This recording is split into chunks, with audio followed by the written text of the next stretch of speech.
sa hangin namin.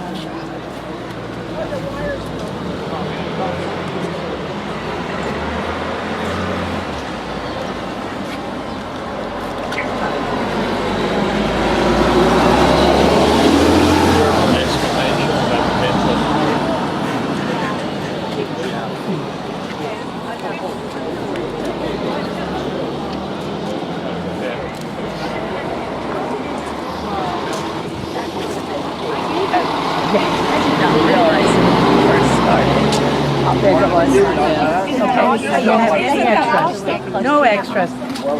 Okay, does everybody, are you with me? Let's get out of the road. Let's head on over. Walker Lee, come on, let's do it. All right. Now, where we are right now is taking you to the of the St. Andrew's Cathedral. This cathedral was built in the 1200s. This was the largest church, largest cathedral in Europe.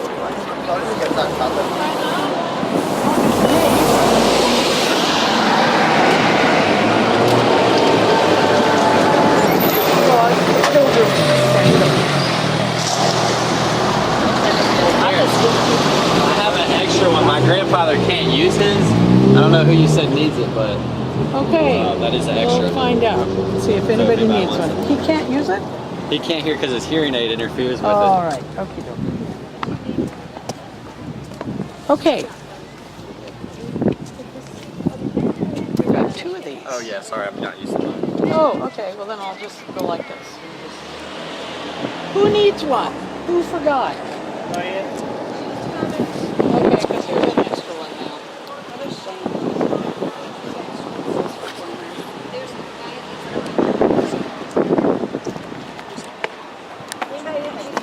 Who else needs one?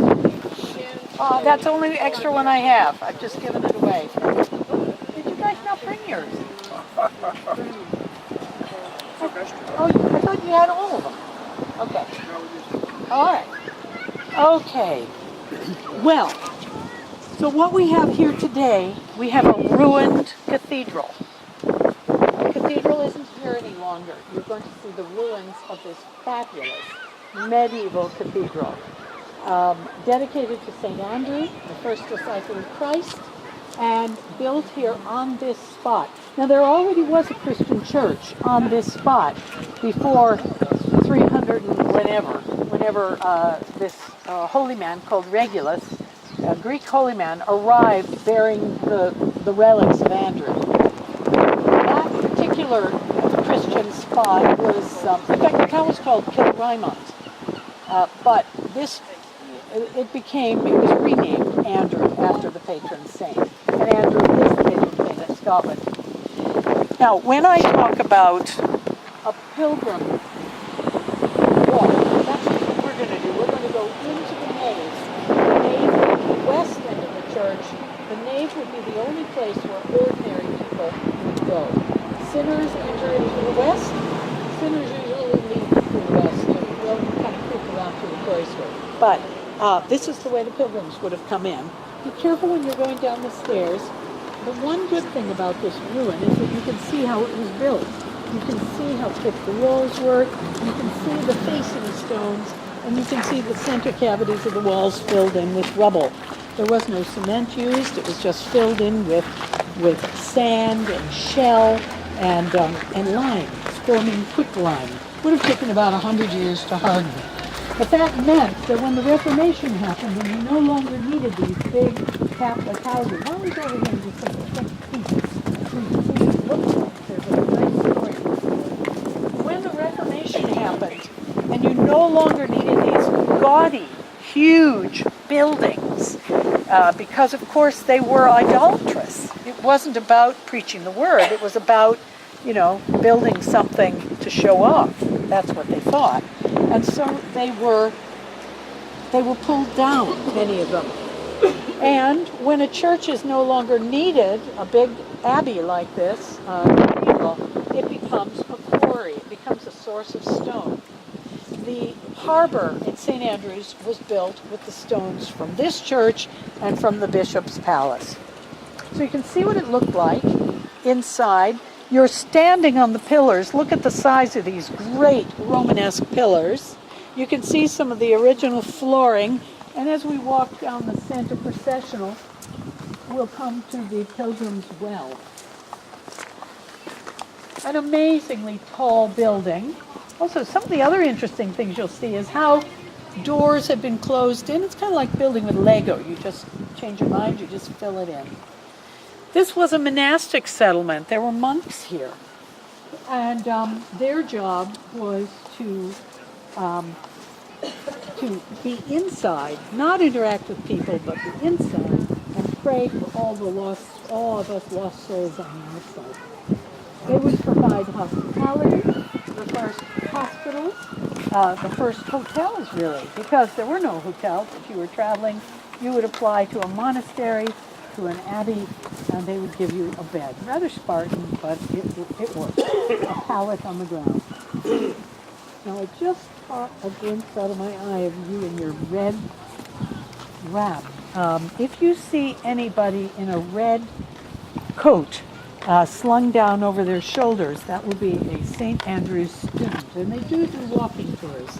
The red gowns are the, it's their identifier. And that's a long way. That's where the pilgrims would get their water. That's a long way.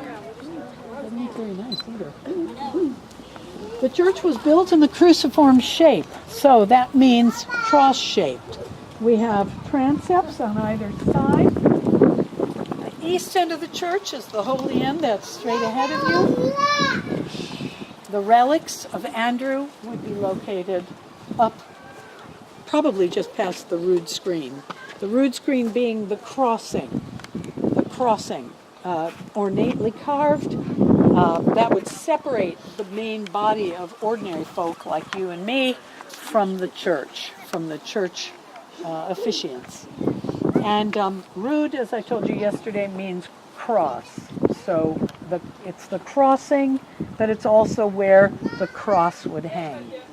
Right? And it was a small door into the rood screen that would be the only way that any of the noise from the service would come out to all of you.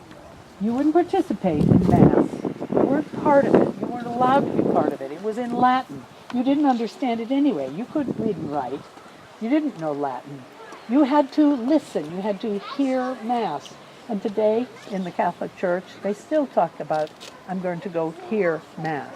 Which is quite interesting, I think. Yeah. Karen, so that's the east. That's the high altar. This whole length. The whole length.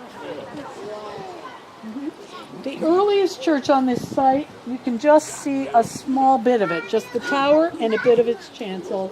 That was St. Rule's Church. That was built 100 years before the abbey was started. And Rule was, of course, that holy man who brought the relics of Andrew. Now let's just pop over quickly and just see some of the monastic buildings. Everything is labeled, sort of.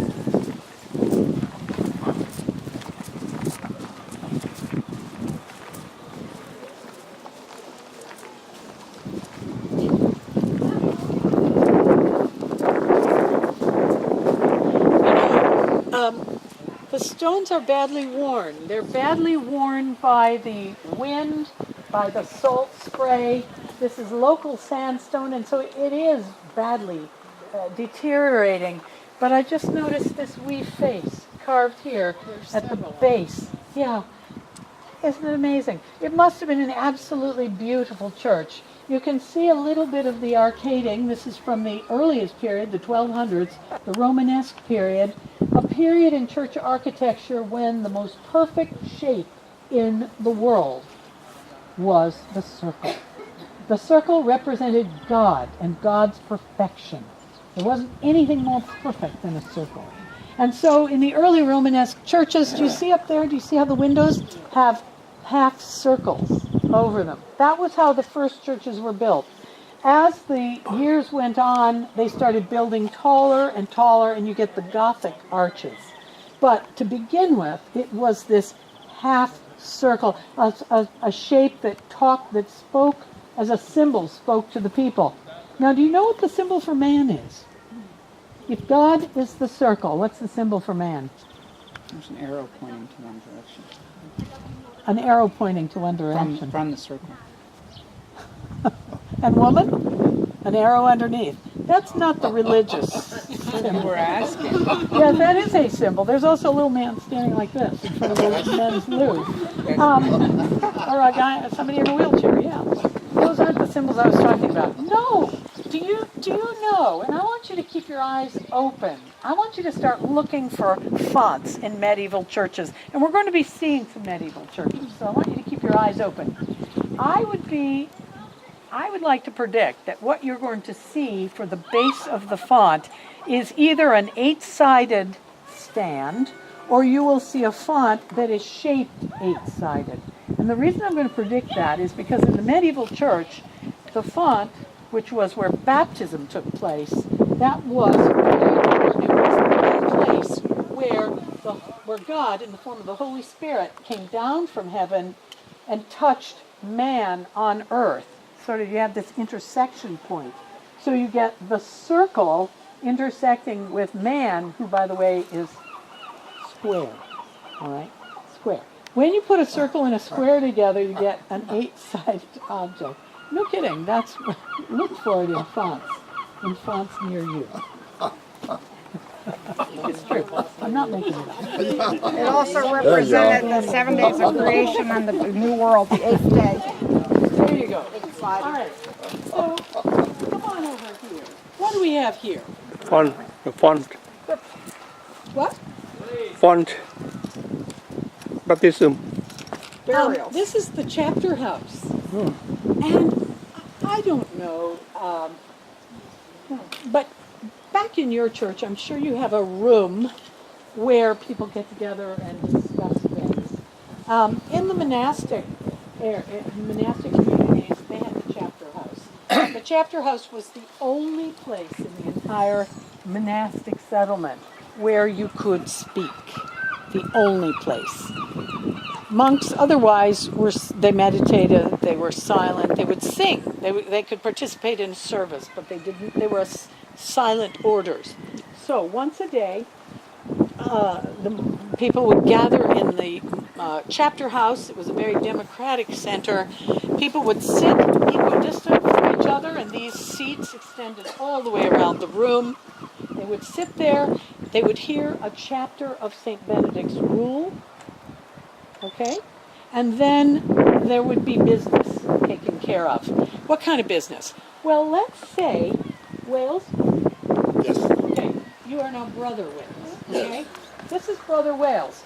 And Brother Wales, last night, for the 3 a.m. service, because you had to go to church 7 times a day, 3 a.m. service, it's December, it's very cold, you decided to pull the covers over your head, snuggle down, and not go down the steps to church and participate. Okay? Yeah. Now, I'm needing to tell you that that was wrong. Oh, Do you repent? no. Oh, God. This is bad. You're a woman asking a man. No, I'm not. I'm being the abbot. I'm not a woman. Okay? That's why you didn't. Okay? I'm different. You have to see me as the All right. abbot. Yes, ma'am. Okay, so do you repent? I do. Okay, that's good. I'm really glad you do, because now your punishment will be minor.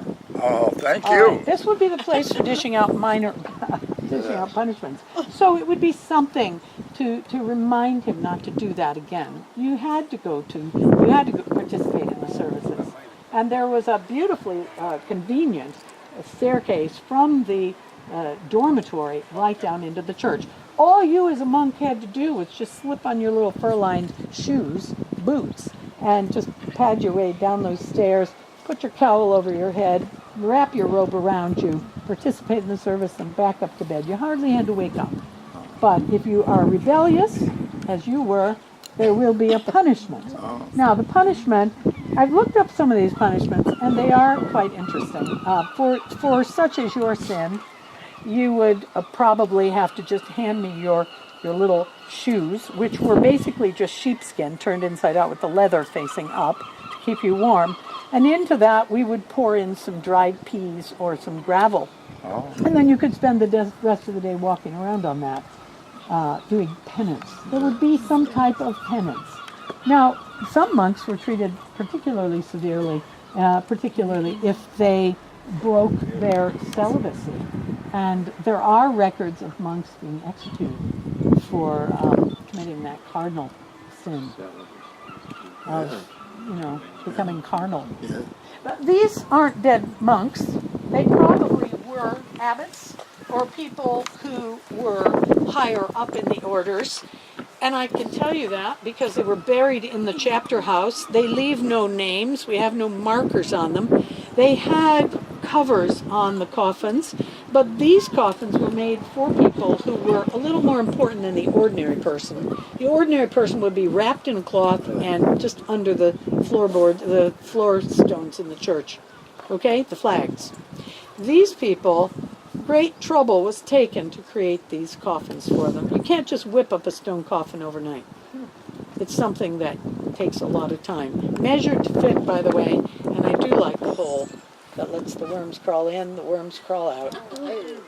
Right, Walker Lee? I'll tell you, I had a group of undertakers. I was taking them around the castle and the palace, and they had their group shot here. I kid you not. And they got in. Freaky.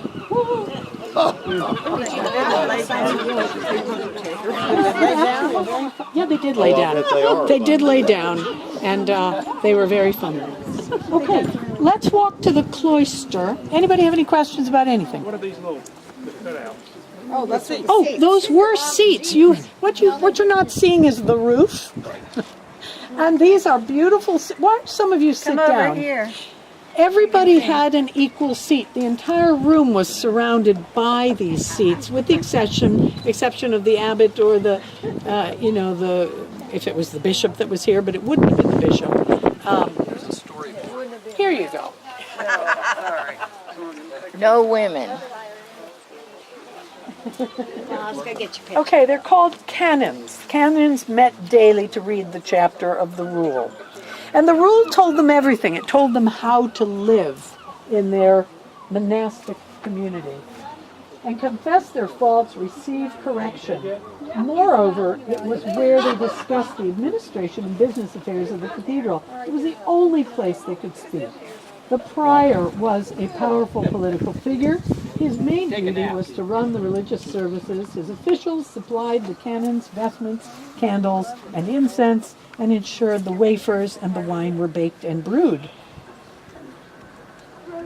Obiendiaries and their assistants, who also saw the day-to-day running of the priory, they made sure the lay workmen were paid and the mills, the bakehouses, the brewhouses ran smoothly. To that we can add the fields, because it was the lay brothers who did all the work. They were the ones who worked outside the monastic walls. And who were the lay brothers? Friars. No. Friars. No. They weren't friars. Friars were in friaries. Lay brothers could be associated with friaries. They were people who didn't take orders. They didn't take their vows. All right? They worked for the monastery, for the monastic area, for the friary, but they never took vows. They were unvowed. I don't know what you'd call that. But anyway, they were, for the most part, sons of people living round about. They were provided with food, with shelter, with clothing. For that, they did hard work. And the average lifespan of a medieval lay brother was, guess how many years? 30. 28. Very close. 28. That was the average lifespan. And that was because they did the hard labor. They were the shepherds. They were the farmers. They worked in the mills. They ran the timber.